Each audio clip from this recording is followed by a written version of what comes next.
Some may know her as the Lady Sleuth on the Murder Mystery series by J.G. Lewis, but as Lewis always reminds the reader at the end of her riveting novels, Ela, the third Countess of Salisbury, was a real lady, and she really was the High Sheriff of Wiltshire after the passing of her husband.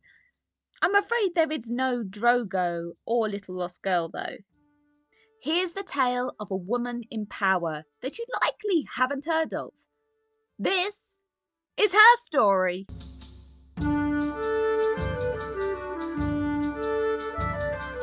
Once upon a time, in history. Chapter 1. Captive. Ela was born in 1187 in Almesbury, Wiltshire, the place riddled with Arthurian lore. Ela would likely have grown familiar to some of these legends, including that of Guinevere's convent. Ela would be the only child, that or the only one to survive, of the second Earl of Salisbury, William Fitzpatrick, and Lady Eleanor de Vitray, and they likely named her in honour of her paternal grandmother, Ela Talvas. Ela's family was certainly held in high regard, with her father having the privilege of carrying the golden sceptre at the coronation of Richard I, and then he was one of the 4 carriers of the canopy at the king's second coronation. Please note that technically the title of Earl of Salisbury was actually Earl of Wiltshire. Going forward, I will be using the former as is more recognised. Without any other child, let alone a boy, the earldom would fall to Ela on the passing of her father from unknown causes in 1196, when Ela was no more than 9 years old. And this, if the tales tell truth, lead to quite an event in little Ela's life. There are 2 versions of this story, but both are neatly tied with the same bow. One goes that upon the death of her father, Ela was kidnapped by one of her paternal uncles, Philip, who intended to take her inheritance. Evil Uncle Philip took Ela to Normandy and held her captive in an unknown castle. In the other version, it is her mother who takes her to Normandy and hides her away from her evil Uncle Philip. In both versions, Philip is up to no good and her location is a mystery, including to her rescuer. A musical knight named William Talbot took it upon himself to find the damsel, possibly on the orders of the king. He disguised himself as a pilgrim and headed to Normandy with a rather romantic plan to find the young countess. He would sing ballads underneath every window of every castle in Normandy until it was Ela that responded. And eventually, she did. It worked. From here, Talbot donned a new disguise as to enter the castle's court. Whether he kidnapped Ela himself or convinced her captor, whether it be her mother or her uncle, to release her, Talbot would escort Ela back to England, where he presented her to King Richard the Lionheart. Chapter 2. A Prize for a Knight. Fact: in medieval canon law, a married woman and her husband were treated as one, with the husband as representative to the wife, whom was under his authority. If you're familiar with fatherless noble girls, you'll know that upon their father's death, they became wards of the king. And you'll also know what kings like to do with them, probably to relinquish themselves of yet another ward and please a man he deems worthy of a grand gift. King Richard had a half-brother, a bastard son of Henry II, who was unwed. William was his name, and Longsby his nickname. Longsby means long sword, and is thought not to suggest that he loved a 2-handed hilt sword, but that he needed one on the account that he was a gigantic man, giving the impression that a hilt for 2 hands was fit for just one of his. Likely a little joke on the giant, or perhaps he was just a master of the weapon.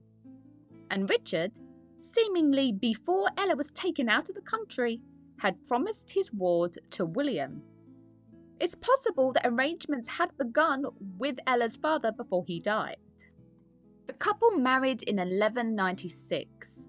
a 9-year-old girl, and a man as young as 20 and as old as 30. From this marriage, William became Earl of Salisbury. 4 years later, in 1200, William Longsby accepted the position of High Sheriff of Wiltshire, a position previously held by Ela's father from 1190 to 1191 and by her grandfather Patrick, Earl of Salisbury, from 1152 to 1159. But let's get back to Ela. Despite the age gap, Ela seems to have been happy with her marriage, or at least became so with time. The couple would have 8 to 9 children, with their birth dates and birth orders unclear, with the eldest possibly being born as early as 1205 when Ela was 18, and the youngest as late as 1225. The most notable and thought to be the firstborn, or at least eldest son, was named after his father and would later inherit the Salisbury earldom and become a notable crusader, participating in the second wave of the Barons' Crusade. A daughter, named after Ela herself, would go on to be a woman involved, just like her mother.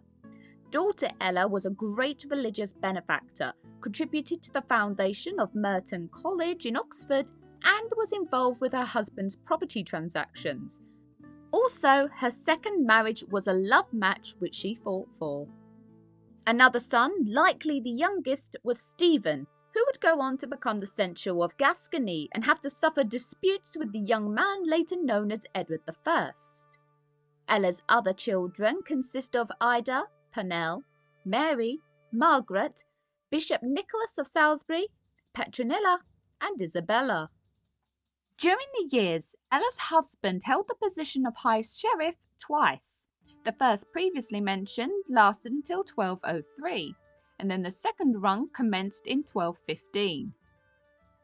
On the 28th of April, 1220, Ela and William had the honour of laying the foundation stones for the new Salisbury Cathedral. Chapter 3. Woman in Control. In 1225, William was shipwrecked on the coast of Brittany. His precise injuries aren't recorded, but he would spend months recovering in a monastery infirmary before he was deemed fit enough to travel back to England. While he was in recovery, news of the shipwreck and its casualties reached England, and with that, it reached the ear of a particular man. Thinking William dead or close to it, Hubert de Burgh, 1st Earl of Kent and advisor to the teenage boy king Henry III, tried to convince Ela to marry his nephew, Raymond, with the child king's permission, of course. Naturally, this was also Raymond could gain the title of the Earl of Salisbury upon the marriage, and potentially also the position of High Sheriff. But also naturally, Ela refused, confident that William would be coming home and, in the foreboding possibility he wouldn't return alive, then Ela intended to reserve the grand title for her son and would not risk having another man's child and disturbing the current line of inheritance. William would return to England alive in early 1226, but on the 7th of March, Ela would be a widow. William would be buried at the cathedral that 6 years previously they had had such an honour as laying the 4th and 5th foundation stones. The chronicler Roger of Wendover makes a bold accusation concerning William's death, but it must be noted that he is the only one to have made such an accusation. He accuses Hubert de Burgh of poisoning William. This account is often dismissed, and the closest physical evidence we have is a strange one.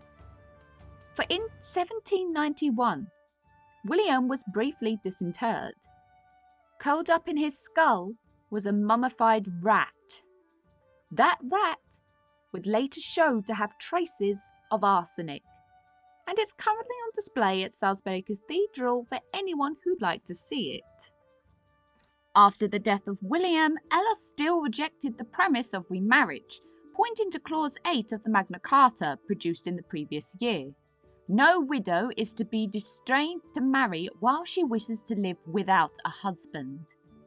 It seems Ela briefly held William's position of the High Sheriff of Salisbury until a replacement could be found. This would be Simon de Howe, who had previously been Sheriff of Yorkshire. At the same time, Ela was also required to surrender her home, Salisbury Castle, but she would return to the position of High Sheriff in the following year of 1227, but her tenure was only for 1 year. Chapter 4. The Venerable Ela. In 1229, Ela placed her ambition elsewhere and she founded Lacock Abbey in Wiltshire, dedicated to St. Mary and St. Bernard, and would lay the first stone in Snell's Meadow on the 16th of April 1232. It seems likely she did this not just as a charitable endeavour, but with the intention of retiring there in later years. During this, in 1231, Ela not only managed to purchase back Salisbury Castle for a grand total of 200 marks, but she also returned to the position of High Sheriff. She held the position with John Dacus until 1235, when he was replaced with a man named Robert de Hogersham. Ela solely held the position in 1236, which was to be her last year. In 1238, at the age of 51, Ela retired to Lacock Abbey, and 2 years later she became the first abbess. Ela continued to show ambitions in her new role, securing many rights and privileges for the nuns, the abbey and the village. Her activities declined in 1342 due to ill health and old age, though she remained in the position of abbess until 1357, possibly directing rather than performing her charity work.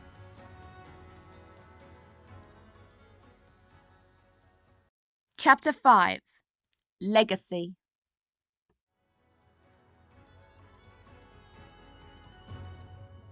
Ela's health continued to decline, and on the 24th of August, 1261, at the age of 74, Ela passed on. She would not join her husband in Salisbury Cathedral, and chose to be buried in her abbey, where she remains to this day. Her tombstone reads, "Below lie buried the bones of the Venerable Ela, who gave this sacred house as a home for the nuns. She also had lived here as Holy Abbess and Countess of Salisbury, full of good works." Ela is far from forgotten. She has inspired a novel series. She is remembered as one of the most formidable women from 13th century England, and she is a prime example of the importance of Magna Carta. If you enjoyed this episode, drop me a like, even better, drop me a comment, and don't forget to subscribe if you love these stories. My next video is going to be 10 things you really didn't know about King Richard II. He's kind of my thing. If there's any women in history that you think should have a video on my channel, drop it in the comments, I'd love to know. But until next time, when I'll see you again in another time in history.